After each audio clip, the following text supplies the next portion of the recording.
Assalamualaikum warahmatullahi wabarakatuh. Selamat pagi, salam sejahtera untuk kita semua. Bertemu lagi dengan Pak Yayat pada tema 8, subtema 2 mengenai bahasa Indonesia, yaitu diagram alir untuk urutan peristiwa dalam teks non-fiksi. Alangkah baiknya untuk sebelum mulai pembelajaran untuk like, subscribe, dan komen. Teks non-fiksi. Teks non-fiksi adalah karangan yang dibuat atas dasar fakta atau hal yang benar-benar terjadi dalam kehidupan sehari-hari. Contohnya, biografi, karya ilmiah, laporan, berita, tulisan sejarah. Dan teks non-fiksi ini akan mudah diingat apabila dibuat dalam bentuk peta pikiran. Lalu, peta pikiran itu apa ya? Peta pikiran. Peta pikiran adalah suatu bagan untuk menggambarkan berbagai gagasan suatu teks. Peta pikiran ini digunakan untuk menemukan informasi-informasi dalam suatu bacaan. Cara menemukan informasi penting dalam menggunakan peta pikiran adalah dengan menjawab pertanyaan-pertanyaan yang berhubungan dengan bacaan.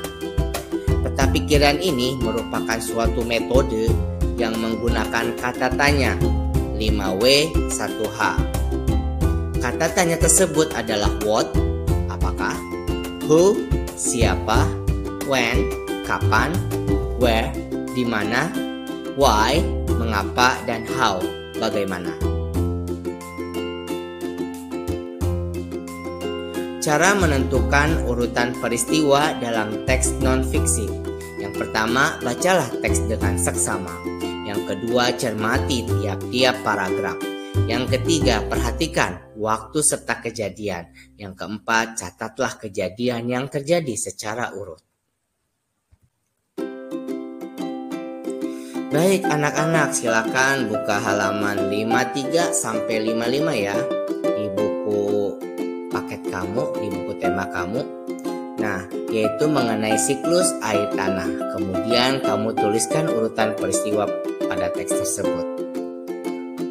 Nah, ini teksnya, siklus air tanah. Silakan kamu baca dulu ya, dengan seksama kamu perhatikan bacaan tersebut. Nah, setelah itu, ayo kita jawab bersama-sama ya mengenai siklus air tanah. Peristiwa yang pertama, apa? Air bergerak ke udara, meninggalkan tanah melalui penguapan, dan air turun lagi ke tanah dalam bentuk air hujan. Kemudian peristiwa yang kedua, air yang turun kembali ke tanah, kemudian masuk dan bergerak ke dalam tanah melalui celah-celah atau pori-pori tanah serta bebatuan. Kemudian yang peristiwa yang ketiga, tumbuhan berfungsi menyerap air yang masuk ke tanah melalui akarnya dan akhirnya menjadi air cadangan atau sumber air. Nah, ayo buka lagi buku temanya anak-anak. Buka halaman 64 sampai 65. Bacalah dan jawablah pada teks siklus air dan bencana kekeringan. Nah, silakan kamu baca dulu ini teksnya mengenai siklus air dan bencana kekeringan. Silakan diperhatikan, silakan dibaca dengan seksama.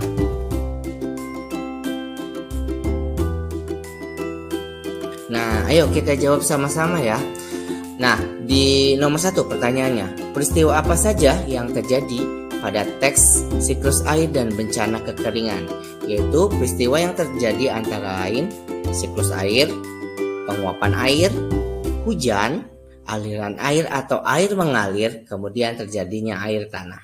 Kemudian yang kedua, bagaimana proses siklus air menghasilkan air yang bersih?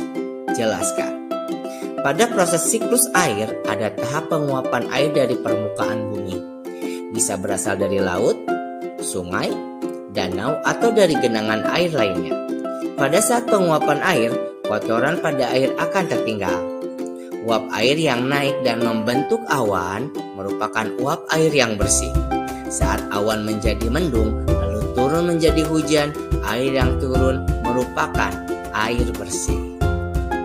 Selanjutnya, nomor 3. Apa yang dimaksud dengan air tanah? Air tanah adalah air yang terserap masuk ke dalam lapisan tanah dan mengalir di bawah permukaan tanah. Air tanah ini lebih jernih dan bersih karena sudah tersaring oleh lapisan tanah dan akar tumbuhan. Kemudian yang keempat, bagaimana perbedaan air tanah dengan air permukaan?